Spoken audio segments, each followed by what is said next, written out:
Bienvenue sur Mandarin TV, la seule chaîne de télévision franco-asiatique de France. Actualité, débats, interviews, reportages, tout est sur la chaîne YouTube de Mandarin TV. Pour vous abonner, c'est très simple.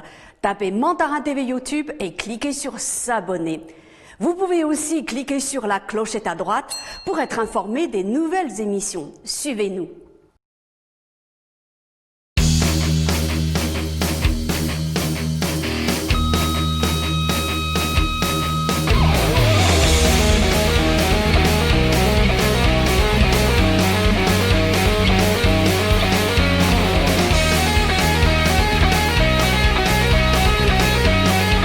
Bonjour et bienvenue dans votre émission Le Pont des Arts. Une émission qui, je le rappelle, jette une passerelle entre l'art oriental et l'art occidental. Tout d'abord, une annonce importante pour les amateurs de peinture. Une exposition personnelle de Jean-François Larieux se déroule du 7 au 23 janvier 2021 sur le thème Lumière de vie à la galerie Francis Barlier au 36 rue de Penthièvre dans le 8e arrondissement de Paris. L'exposition est ouverte du mardi au samedi de 14h à 18h. Le vernissage est prévu le 7 janvier à partir de 16h. Aujourd'hui, j'ai le grand plaisir de recevoir sur ce plateau Jean-François Larieux, artiste peintre et président de la Fondation Taylor à Paris, mais aussi Renaud Farou, critique d'art et commissaire d'exposition. Ensemble, nous allons nous pencher sur l'œuvre de Jean-François Larieux. Bonjour à vous deux. Bonjour. Bonjour. Merci d'être venus jusqu'à nous. Alors tout d'abord, une question à Jean-François Larieux. Est-ce que vous pouvez nous présenter brièvement les tableaux que vous exposez? Alors, il y a un ensemble de tableaux. Le thème principal, le sujet, le titre de cette exposition, Lumière de vie au pluriel. C'est ça, lumière de vie. Lumière Alors pourquoi de vie. lumière de vie? C'est une... il y a un côté philosophique, un petit peu universaliste dans ce titre-là. Lumière de vie, c'est rassembler à la fois des œuvres qui traitent de l'écologie, de la végétation, du vivant végétal, mais aussi du vivant urbain. Et la lumière de vie, c'est un trait d'union, une passerelle entre le vivant à la fois végétal, animal, le vivant humain et tout ce que l'homme peut créer, qui devient également des lumières de création humaine. Ça donne de l'espoir dans le contexte actuel. Alors c'est effectivement une exposition à caractère, comment dire, dynamique, c'est l'espoir. Alors ma peinture est essentiellement colorée, elle est chaleureuse. Il y a lumière de vie, effectivement, on se prolonge vers l'avenir, vers le futur. Et donc je présente un ensemble de tableaux grands et moyen format qui vont traiter de l'arbre de vie, qui vont traiter... L'arbre de vie. Voilà. L'arbre de vie, oui. L'arbre de vie qui est un symbole universel, je crois, dans beaucoup de religions. Tout à fait. Beaucoup de religions humaines. Et tout le monde comprend. Oui. L'arbre de vie. L'arbre de vie, qui est un symbole récurrent dans mon travail. Mais il y a également des tableaux qui vont traiter de l'océan, de la faune aquatique, qui ne sont pas très loin de l'arbre de vie en réalité, puisqu'ils participent tous à la même création et ils sont tous composés des mêmes éléments de vie qui les composent. Il y a également des sujets sur le thème des cités. Donc, il y a des œuvres urbaines. C'est ça. On verra des vues de Manhattan, les toits de Paris. Mais attention, ce n'est pas un réalisme total. C'est-à-dire que dans les villes urbaines, il y a ces lumières de vie, il y a cette composition de petits détails, d'éléments géométriques qui racontent toute une symbolique de la cité. Alors, il n'y a pas d'humain dans les cités, dans mes peintures, mais par contre, l'humanité... Pourquoi ce choix, alors? Parce que l'humanité, elle existe dans l'architecture même des villes et dans la façon dont je les traite. C'est-à-dire que l'homme On ne le voit pas dans la peinture, Mais est-ce qu'on mais sent leur présence? il est prédominant. On Ouais. sent la présence Ouais. à la fois de l'homme, mais de la vie globale en général. Et puis il y a tous les papillons et tous ces animaux qui sont des symboles de vie éphémère et de beauté. On aurait pu dire la beauté de la vie aussi, si vous voulez. Lumière de vie, beauté de vie. Ce sont à peu près des outils de langage qui résument le travail que j'ai réalisé pour cette exposition. Alors, Monsieur Farou, quel regard portez-vous sur ces tableaux, vous qui êtes critique d'art et commissaire d'exposition? Je pense que Jean-François Larieux, sa peinture, propose un grand voyage. Il faut vous rappeler qu'il habite au Pays Basque, entre mer et montagne, et qu'à partir de là, c'est vrai que l'univers qu'il propose nous fait passer un peu comme Alice au Pays des Merveilles de l'autre côté du miroir. On se retrouve, Jean-François parlait des arbres de vie, donc ce sont des liens entre la terre et le ciel. Il parlait des océans, il y a tout un travail autour de l'écologie. Donc ce qui est intéressant, c'est de voir toute une iconographie très symbolique, très, très forte, axée autour de la faune et de la flore. Et ce qui est important, c'est qu'il quelque part aussi, il renouvelle le thème du paysage. C'est-à-dire que le thème du paysage qui est extrêmement classique, chez Jean-François, il est traité par des couleurs extrêmement violentes, chatoyantes, très fortes, qui sortent directement du tube, donc dans une couleur qui est très très forte, comme je voulais le dire. Et l'important, c'est qu'en même temps, quand on se rapproche de ces tableaux, on voit un univers tout à fait foisonnant, qui rappelle par exemple le monde biomorphique de Kandinsky ou les constellations de Miro. Donc il y a quelque chose qui renvoie au monde de l'enfance, mais qui est aussi très impliqué autour de thèmes de l'écologie ou de thèmes d'humanisme. Alors, il y a une chose qui m'a frappée lorsque moi j'ai regardé l'affiche sur votre exposition, c'est le papillon. Il est tout en grand. Alors, pourquoi ce choix? Oui, le grand papillon, le roi papillon. Si vous voulez, le papillon en soi représente la symbolique pour moi du papillon. On parlait tout à l'heure de beauté éphémère.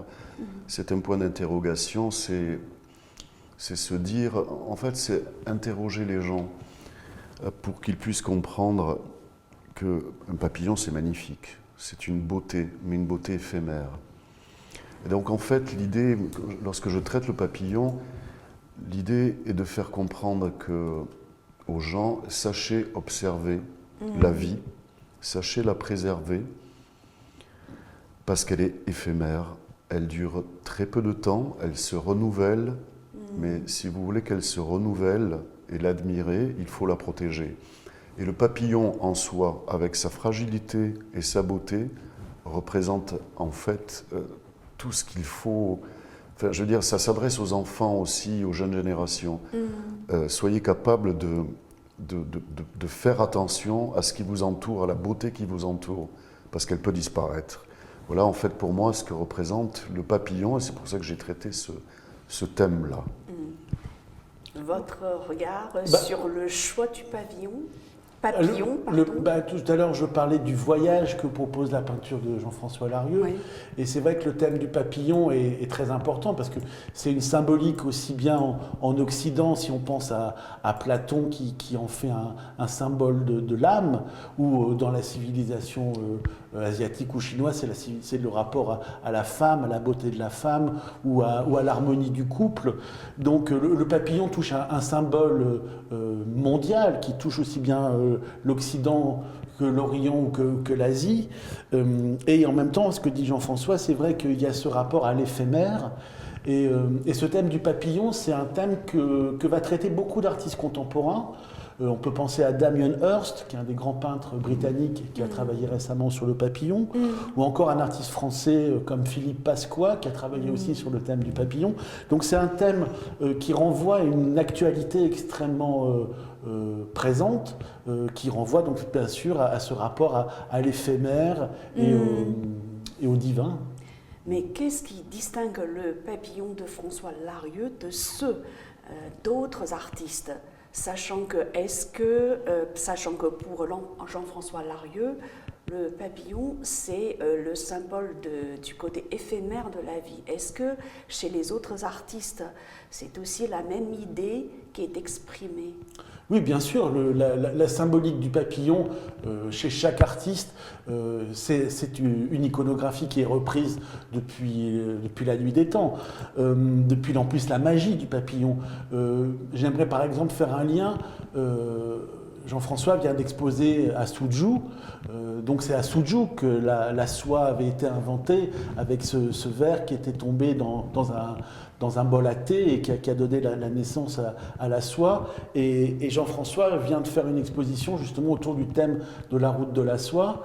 Donc chez lui, il y a aussi ce lien qu'on pourrait faire avec l'Asie particulièrement. Et il devait d'ailleurs récemment faire une fresque à Suzhou.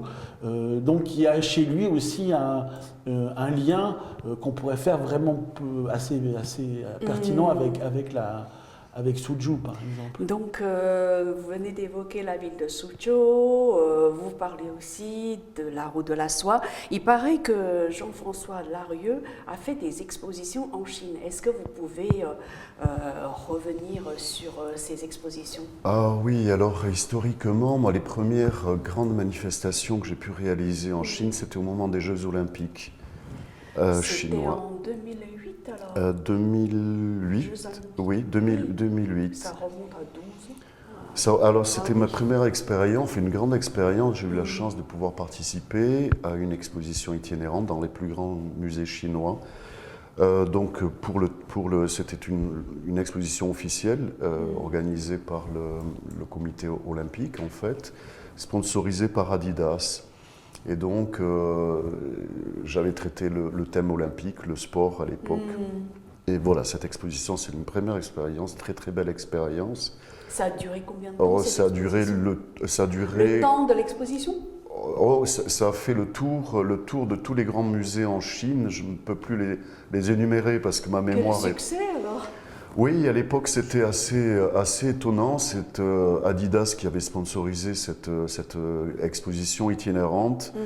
Et ensuite, les œuvres sont arrivées jusqu'à Hong Kong, en fait. Donc, ça fait toute la Chine jusqu'à Hong Kong. Alors, je n'étais pas le seul, il y avait des artistes chinois. Il y avait une trentaine d'artistes du monde invités à participer. C'était assez étonnant, ça c'était en 2008. Mais alors plus récemment c'est l'invitation, la grande opération qui a été lancée par l'Académie nationale de peinture en Chine et le ministère de la Culture et du Tourisme chinois. Sur le thème de la route de la soie, un grand projet a été lancé il y a 2 ans déjà, il y a 2 ans, pour sélectionner des artistes du monde entier sur le thème de la soie, de la route de la soie. Donc un appel à projet sur lequel j'ai eu la chance d'être sélectionné, retenu.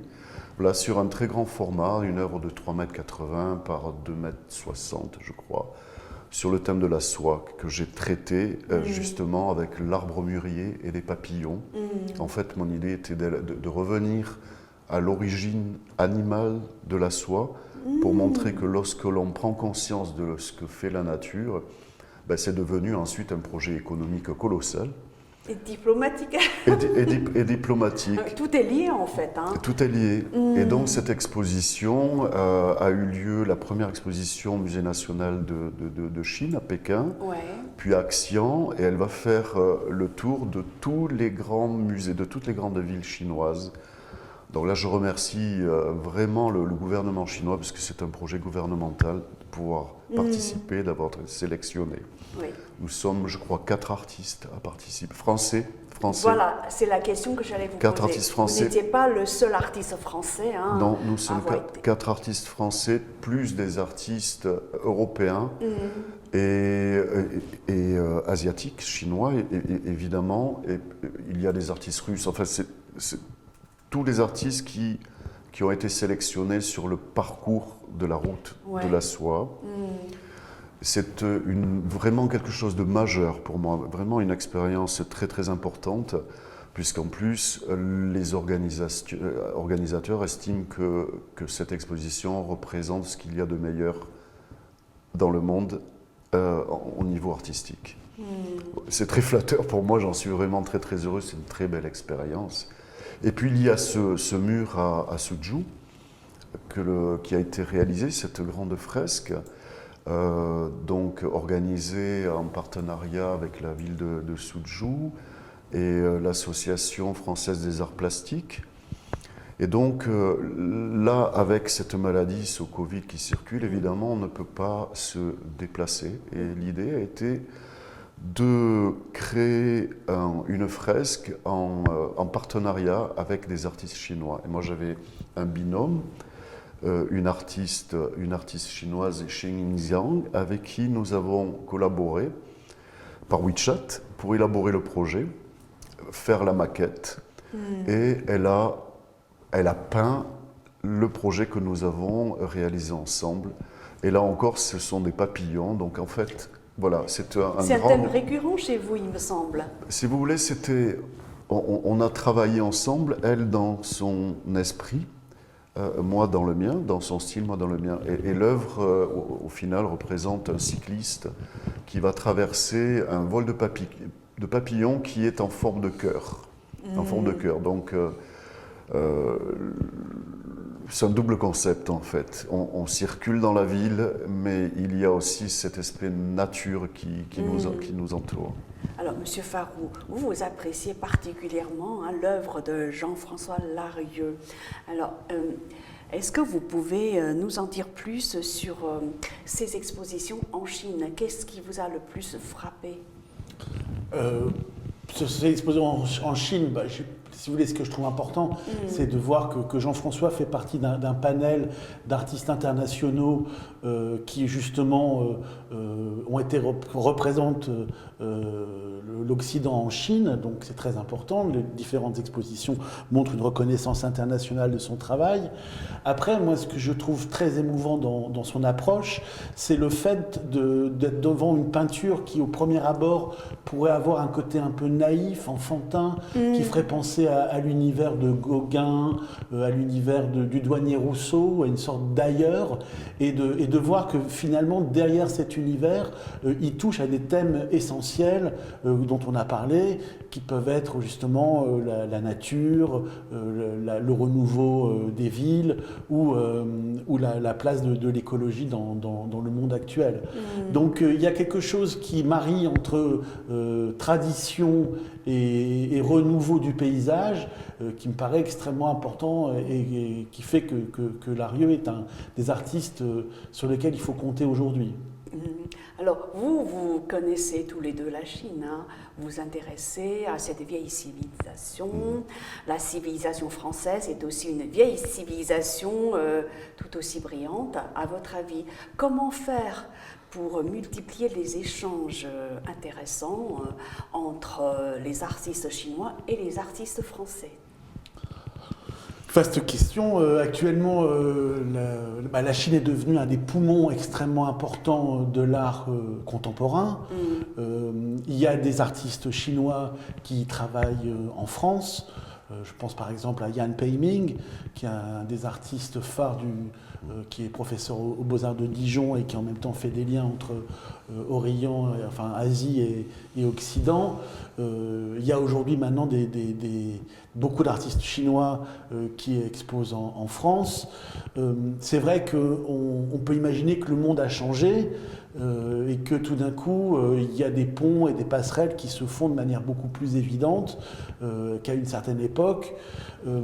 Pendant longtemps, les artistes chinois allaient aux États-Unis parce qu'il y avait un lien entre, on va dire, du Pacifique, entre je sais pas, Shanghai et Los Angeles, par exemple.